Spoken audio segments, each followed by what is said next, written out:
이제 이 연구 그 분야라든지 이런 걸 좀 설명해 주고 하면 학생들이 나중에 R&E를 또 고를 때도 되게 도움이 될 것 같아서 이렇게 인터뷰를 하게 되었습니다.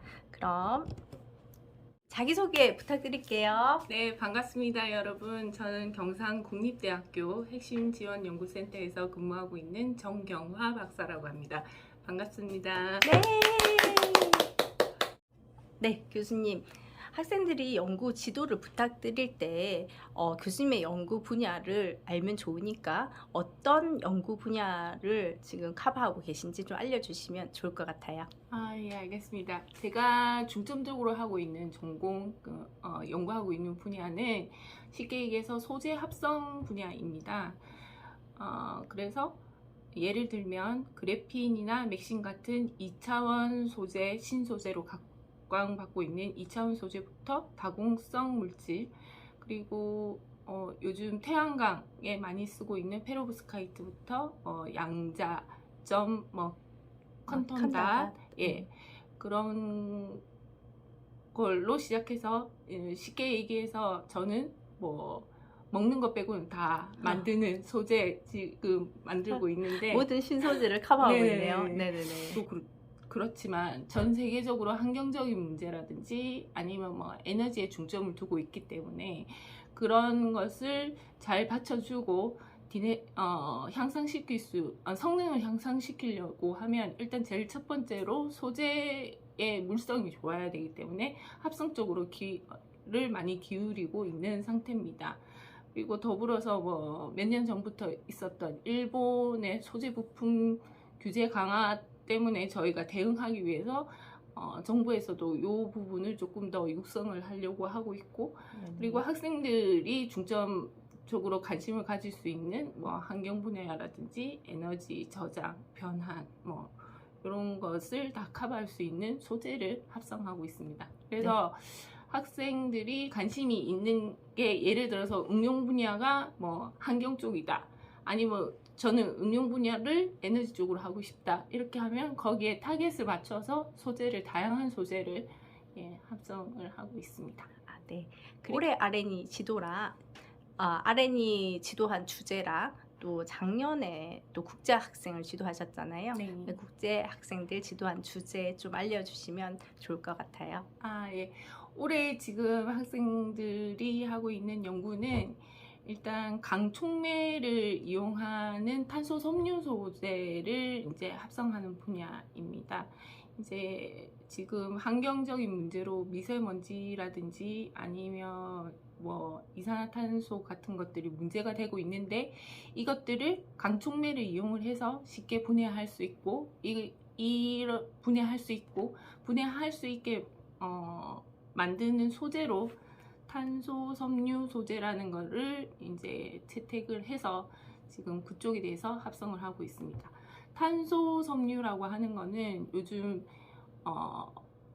여러 가지 다양한 신소재가 나오고 있는 와중에 탄소 섬유 소재라고 하는 것은 경량화에 많이 사용이 되고 있고, 그 다음에 주로 그래핀을 이용을 하거나 아니면 셀룰로스 같은 친환경적인 물질을 이용하고 있기 때문에 전도성이라든지 친환경 분야에 조금 많이 사람들이 관심을 갖기 시작을 했습니다. 그래서 예를 들면 지금 저희가 뭐 케이블 같은 거, 전선 같은 거는 구리 케이블을 사용을 하고 있지만 구리는 쉽게 산화된다는 단점이 있습니다. 하지만 여기에 탄소 섬유를 섞게 된다고 하면은 이제 산화를 방지할 수도 있고 그 다음에 조금 더 단단한 경량화를 할 수 있다는 게 장점이 되겠죠. 여러 가지가 있습니다.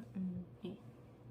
학생들이 굉장히 잘 알 수 있는 게 자전거를 타는 학생들도 많아가지고 그런 카본 타이어 뭐 이런 것들이 또 그런 소재라고 할 수 있겠네요. 예, 맞습니다. 그것뿐만 아니라 뭐 요즘 전기차라든지 이런 것들에 자동차 쪽으로 많이 관심을 가지고 있긴 한데, 이제 보통 지금 자동차 종류는 철판을 사용을 하기 때문에 이제 자동차 중량 무게가 한 1톤에서 1.2, 3톤 정도 되는데, 이것을 만약에 탄소 섬유로 이제 교체를 하게 된다고 하면 거의 한 5분의 1 가량 정도 감량을 할 수가 있는 거죠. 한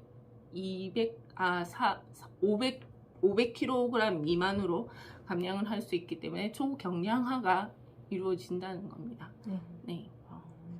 그럼 작년에 지도하셨던 그 연구 주제에 대해서도 조금 말씀을 해주시면 좋을 것 같아요. 네, 작년에는 제가 국제 학생들을 처음 이제 여기 최은영 선생님께서 이제 인연을 맺게 해주셔가지고 처음 지도를 하게 됐는데, 이제 올해 지도했던 연구 내용이랑 비슷하기는 하지만 얘네들은 이제 그래핀을 가지고 멤브레인을 만들어서 했습니다. 올해는 탄소 섬유를 해서 파이버, 그러니까 섬유 쪽으로 쉽게 말하면 실타래를 만들어서 이제 연구에 적용을 시켰다고 하면, 작년에는 멤브레인을 만들어서 그 해수, 바닷물 오염물을 제거할 수 있는, 그러니까 필터를, 쉽게 얘기해서 필터를 만들었다고 생각하시면 됩니다. 그래서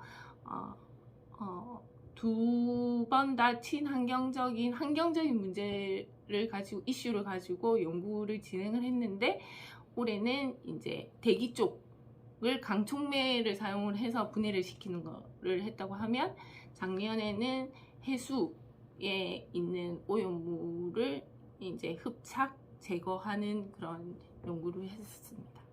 환경에 굉장히 많은 관심을 학생들이 가졌나 봐요. 그죠? 학생들도 많이 가지고 저도 환경 쪽으로 생각을 많이 하게 되더라고요. 예, 지금 뭐 아시겠지만 뭐 코로나 사태가 2년 정도 더 이상 저희가 몇 년을 더 갖고 같이 가야 되는 문제이긴 하지만 그런 문제도 있고, 그다음에 중국발 미세먼지 같은 환경적인 문제도 있고, 그다음에 저희가 일회용으로 잘 쓰고 있는 플라스틱, 미세 플라스틱 문제가, 모든 문제가 어우러져 가지고 지구 환경에 커다란 영향을 미치고 있는 것은 사실입니다. 그게 이제 저희 인간들의 잘못이고, 이게 다시 인간들에게 영향을 끼치는 거니까 지금이라도 조금씩 생각을 해야 되지 않나 싶습니다. 네네. 제가 이제 연구팀장으로 있으면서 지켜보니까 정말 이렇게 방문을 많이 하셔서 연구 지도를 해주셨는데, 학생들이 가는 게 아니고, 물론 코로나 때문에 학생들이 갈 수 없는 바람에 온라인 지도보다는 이렇게 방문을 많이 해주셨어요. 작년도 그렇고 올해도 그렇고. 이렇게 했을 때 많이 힘들지 않으셨는지, 혹은 또 불편한 점은 어떤 게 있었는지 좀 말씀해 주시면 저희가 참고하겠습니다.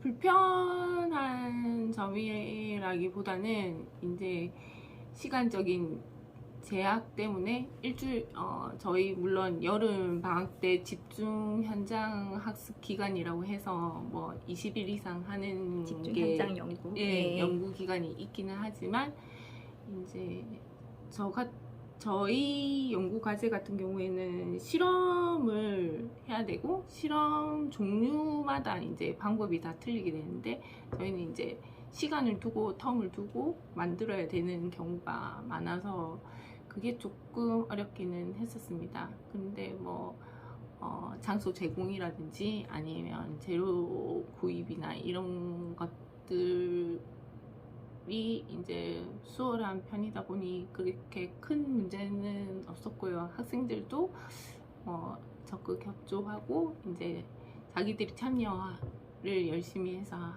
했기 때문에